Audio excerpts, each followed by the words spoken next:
Саламатсыңарбы балдар? Тарбиялык сааттын темасы улуу жеңиштин 75 жылдыгына арналган өмүр жолу 2020 жылдын 9 майына карата. Сабактын максаты окуучуларды мекенди сүйүүгө, чыдамкайлуулукка, кайраттуулукка жана жашоого тарбиялоо. Сөз Ленинград блокадасы боюнча болмокчу. Согуш учурунда Ленинград азыркы Санкт-Петербург шаарынын жашоочуларынын эрдиктерине тургузулган мемориалдык комплекстерди өзүм жеринен көрүп, окуучуларга аз болсо да тарбиялык мааниси бар деген максатта сүрөткө тартып алдым эле. Кээ бир маалыматтар интернет булактарынан алынды. Окуучулар анда Ленинград шаарынын кээ бир жерлерине экскурсияга баралы. Ленинград блокадасы улуу ата мекендик согуш жылдарында немис аскерлери шаарды жок кылуу максатында 1941 жылдан 1944 жылга чейин курчоого алышкан. Ленинградка бүткүл Совет эли жардам беришкен. Анын ичинде кыргызстандыктар да куру калган эмес. Ленинград үчүн деп тамак-аш, кийим-кече жөнөтүп турушкан. Ленинград шаарында эң биринчи жана жалгыз транспорт магистралы Ладога көлү болгон. Бул эстеликте немистер тарабынан сууга чөктүрүлгөн пароходдогу моряктардын аттары жазылган. Суу тоңгонго чейин кеме менен азык-түлүк алынып келинген.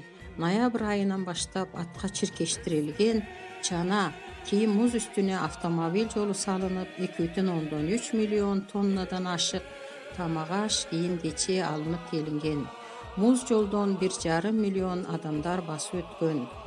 Муз үстүндөгү машиналар адашып кетпеш үчүн аялдар колуна желек кармап турушкан жана асмандан ташталган бомбалардан сакташ үчүн токтотуп турушкан.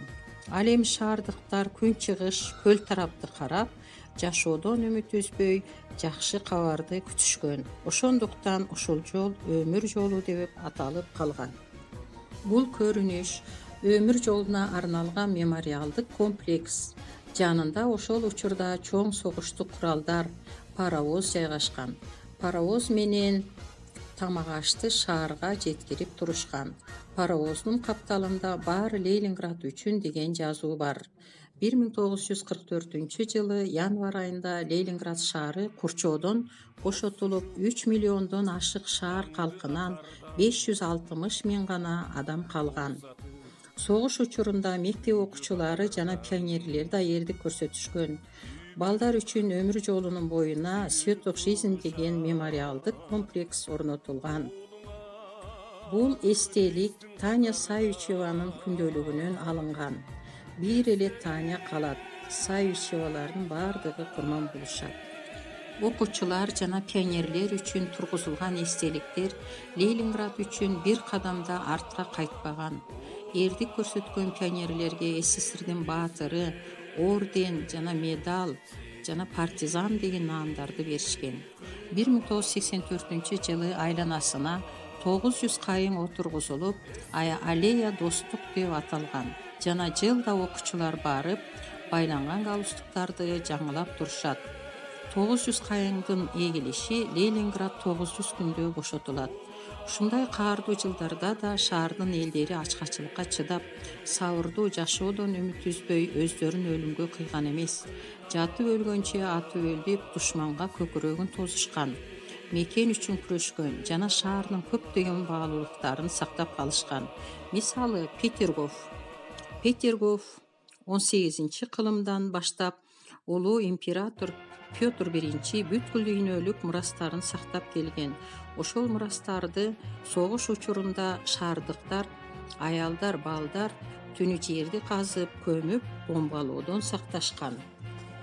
Азыркы учурда Петергоф архитектуралык комплекс жана мамлекеттик музей болуп калган. Жылына 5 миллионго жакын туристтер келип турушат. Шаардын гүлдөп өсүшү үчүн элдери тартипти, тазалыкты сакташат. Ленинград баатыр шаар. Ленинградты коргоодо курман болгондордун урматына Пискарев жана Серафимов мемориалдык ансамбльдери тургузулган. Бул жерде Орто Азиялык жана белгисиз жоокерлер үчүн да эстелик бар. Ар жылы 9 майда солдаттар эскерип гүл коюп турушат.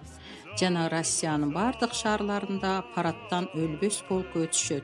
Мисалы Санкт-Петербургда, Красноярскийде, Таежныйда биздин балдар парадтан чоң атасынын, абасынын, таятасынын сүрөтүн көтөрүп өтүшөт. Ушундай эле көрүнүш Кыргызстандын шаарларында да болот.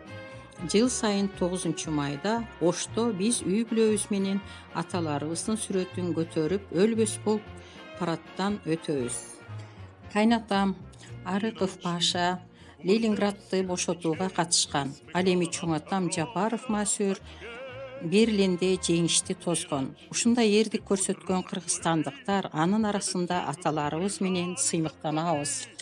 Сабакты жыйынтыктап атып, балдар эч качан согуш болбосун, ушул заманыбыз баарыбызга насип этсин. Өлкөнүн гүлдөп өсүшү силердин колуңарда. Үйгө тапшырма. Кайсы кыргыз киносунда согушка деп элден буудай ун топтолгон? Экинчи, кимдин чоң атасы, абасы, чоң тайтасы согушка катышкан болсо 9 майда парадтан өтүүгө даярданайлы. Үчүнчү, ушул экскурсиядан эмнени алдыңар? Жасасыңар балдар.